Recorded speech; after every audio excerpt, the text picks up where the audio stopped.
Okay. My name is Salmen. I'm the director of the Organic Health Response.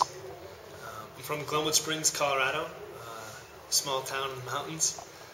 And yeah, found myself in Western Kenya about 3 years ago at a bus stop. And met my friend and partner here. And yeah, we've been working together ever since in a small town on an island in the middle of Lake Victoria. Yeah. Okay, my name is Richard Magerenge. I'm the executive director of Ekialo Kiona Center. I live in Mfangano and I come from Mfangano.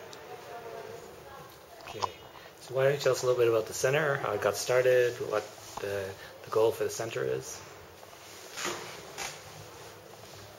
Yeah, actually we started the center almost 3 years ago. That is when I met Charles on his way to, his initial plan was to travel to South Africa. But here is a case whereby he met some of the volunteers whom we were working with on the organic farm, and he came for like 2 nights, but actually ended up staying more than he expected. So we met, we shared a lot, and the idea did not come immediately, but after some times the idea came. Actually, is the brainchild of OHR. So we put our brains together, and since then we've been working together as, like, we share most things, like we think the same, you know. But mostly we work together and we find it easy. We share the back seat of the bus from Homa Bay. Yeah. So our mission is to turn the tide against HIV/AIDS through working on sustainable programs, ICT, that is information technology, and so maybe what are some of the programs that you'll have at the center? at the moment we are building up on cyber VCT. Actually, what has started is the VCT part of it, but we hope by next week it will be full cyber VCT.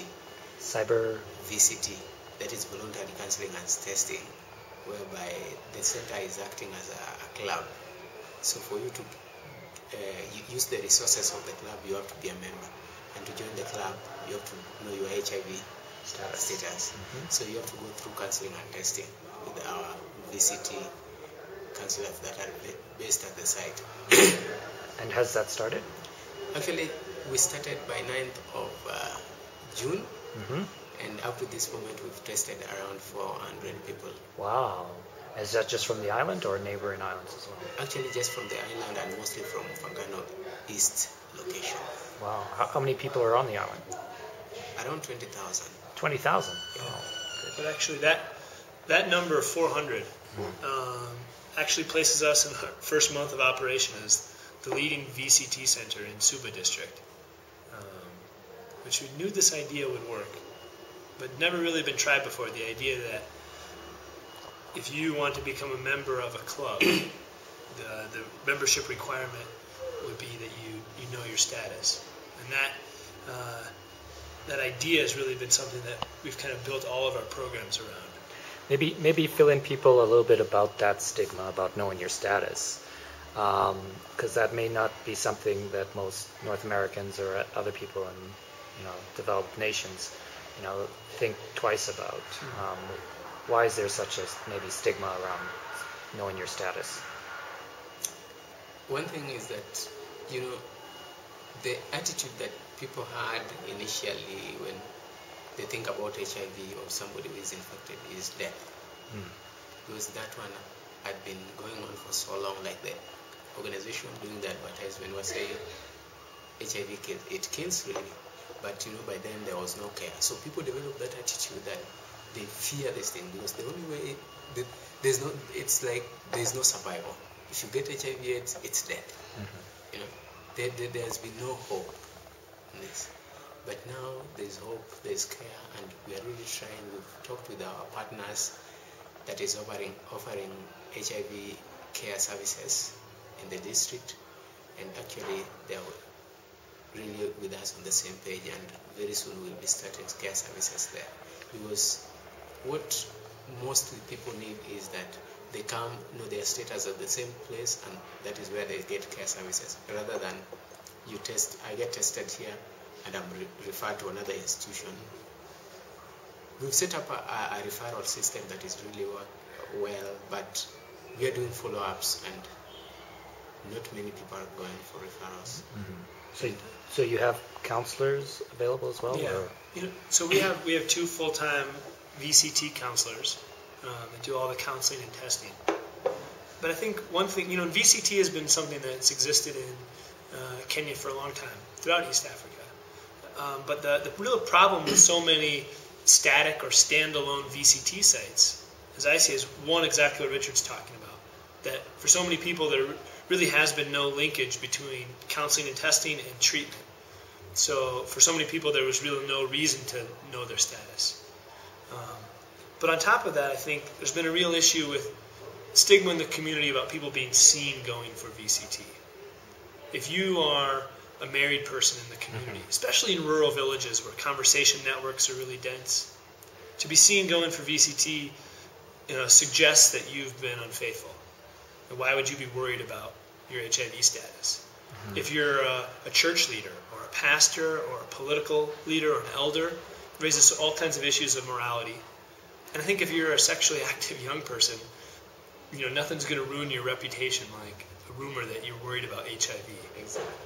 So I think people have really kind of steered clear of these VCT centers, even though this resource has really been available. Our idea has been to create a community location that basically provides cover from stigma, so that things like access to computers or a library, or the way we started, showing the World Cup, is not only something that is an incentive, it encourages people to come, but really it's this excuse that everybody understands. Everyone in the community can say, well, hey, I'm going for VCT because I want to check an email, or I want to go watch, the World Cup. It gives everyone kind of this level playing field, a level excuse to go and learn their status. Yeah, and maybe to add on that, another thing that makes people have a lot of stigma on testing is, sex is something that is not, it's like a taboo, talking about sex in the community. So if you're seen going for VCT, it means you suspect that you might have had sex somewhere and you might be infected, you see. So that is what people are fearing, this connection with sexual behavior. When our program began, actually the space for this center was donated by Richard's uncle, a man named Joel Aguta. Donated a big piece of his land and his farm for this center. And as we started going around to the beaches and talking to people about what types of things they would like to see in the center, what really kind of came to the forefront was access to the internet. Now, for 20,000 people who definitely know about the internet, can read it in the newspaper, hear about it on the radio, but have no connectivity, we heard it in conversation after conversation, especially from young people and especially from teachers. We were really hearing it from the students and teachers. And it kind of became clear that really could be the central component of our club.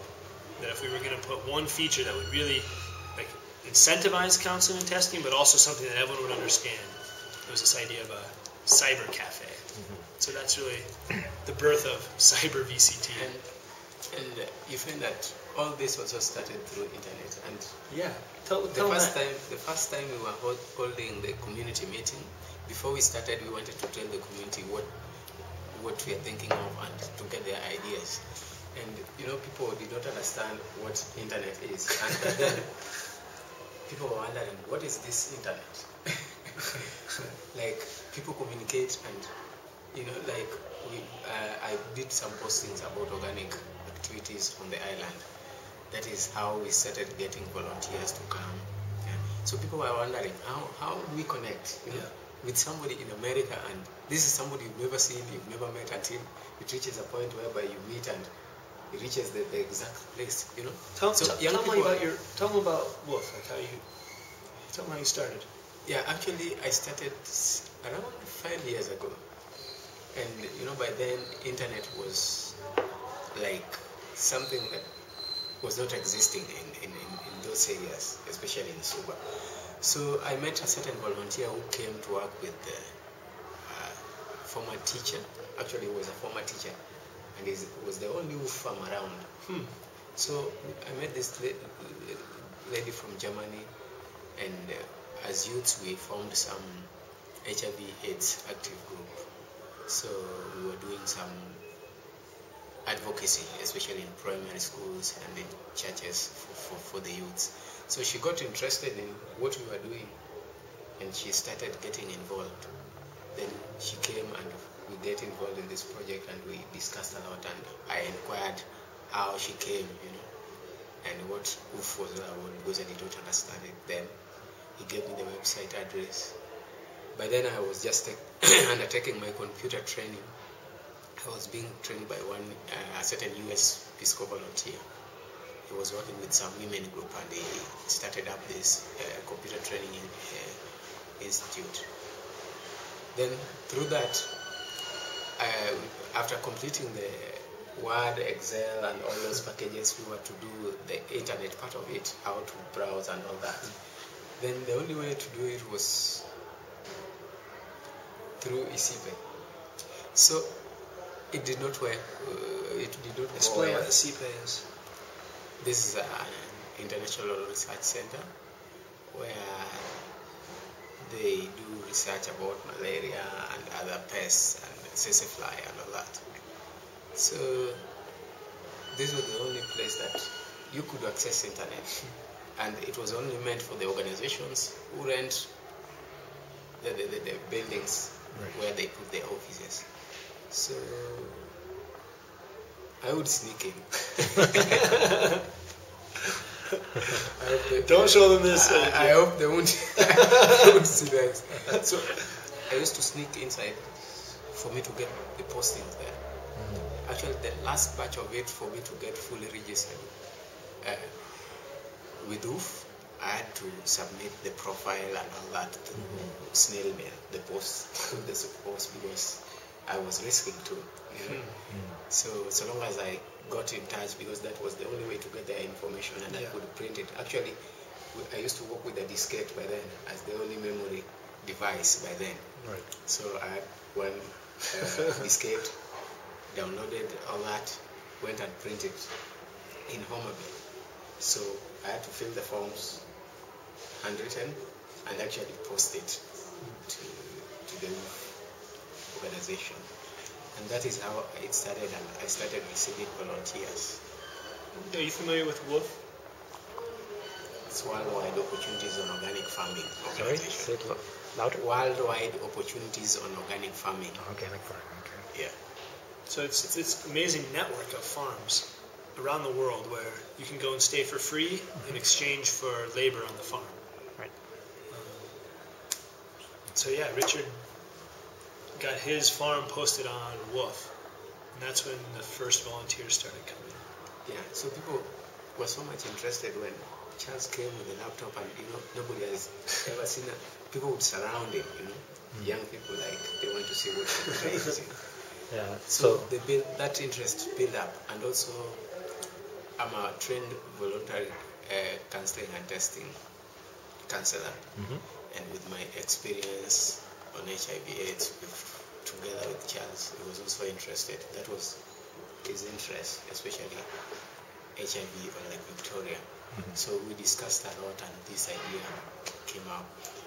And our organization, as an organization, we want to go beyond what other organizations have been doing in HIV/AIDS programs. Is this a local organization? Is it a Kenyan organization? Yeah. With a sister. Actually, it started from Kenya. Yep. Yeah. So now I'd say I guess I'd describe it as a local global collaboration. So we're registered in Kenya as a charitable trust, and then we're registered in the United States as a 501c3 nonprofit now. The same name or the two Same different name. names? Okay. Well, Organic Health Response USA, Organic Health Response Kenya. Kenya. Yeah. Okay.